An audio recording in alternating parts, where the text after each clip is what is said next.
भारतीय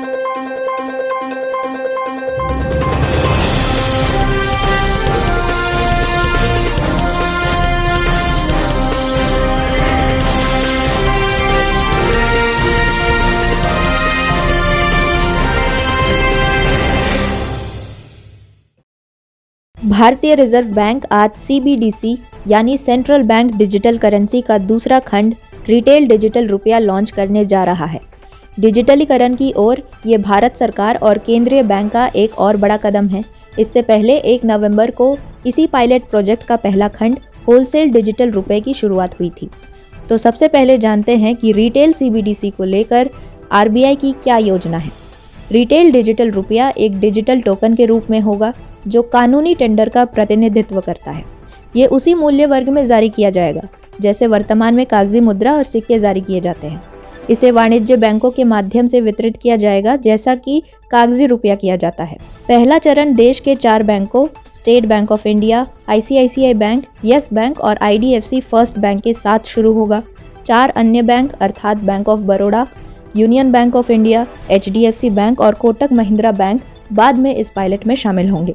यह प्रोजेक्ट शुरू में मुंबई, नई दिल्ली, बेंगलुरु और भुवनेश्वर को कवर करेगा और बाद में अहमदाबाद, गैंगटॉक, गुवाहाटी, हैदराबाद, इंदौर, कोची, लखनऊ, पटना और शिमला तक विस्तारित होगा। आवश्यकता अनुसार अधिक बैंकों, उपयोगकर्ताओं और स्थानों को शामिल करने के लिए पायलट का दायरा धीरे धीरे बढ़ाया जा सकता है। अब जानते हैं कि रिटेल डिजिटल रुपए की विशेषताएं क्या है।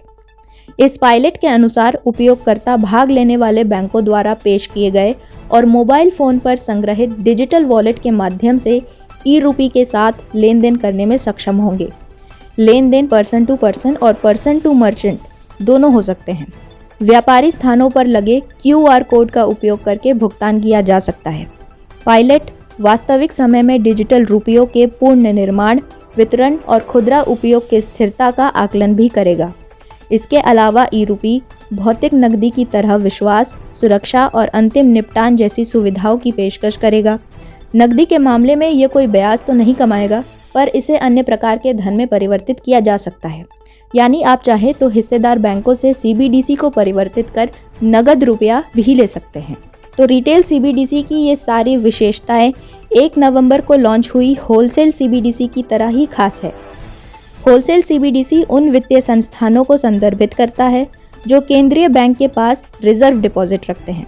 ये प्रतिपक्ष ऋण और तरलता जोखिमों को कम करते हुए भुगतान और प्रतिभूति निपटान दक्षता में सुधार करने की सुविधा प्रदान करता है। होलसेल CBDC के तहत डोमेस्टिक पेमेंट प्रणाली में केंद्रीय बैंक सीमा पार सेटिंग में केंद्रीय प्रतिपक्ष के रूप में काम करता है।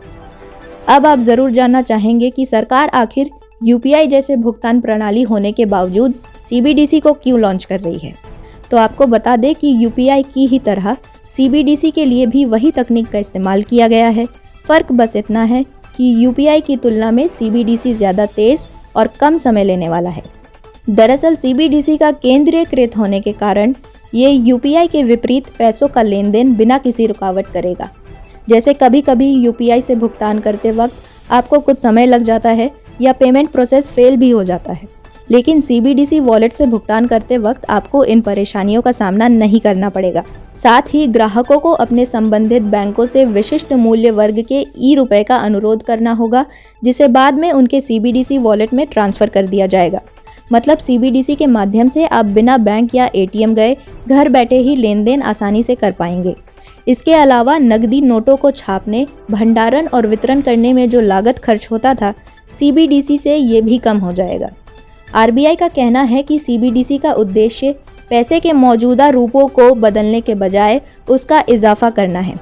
ये उपयोगकर्ताओं को एक पूरक भुगतान मार्ग प्रदान करना चाहता है, न कि मौजूदा भुगतान प्रणालियों को प्रतिस्थापित करना। मोदी सरकार का भारत को कैशलेस इकोनॉमी बनाने का ये एक नया ठोस कदम नजर आ रहा है। हालांकि इस योजना के सफल होने का पुष्टिकरण आने वाले समय के परिणाम ही कर पाएंगे। आप सबकी CBDC को लेकर क्या राय है, कमेंट में ज़रूर बताएं और देखते रहें भारत एनालिसिस।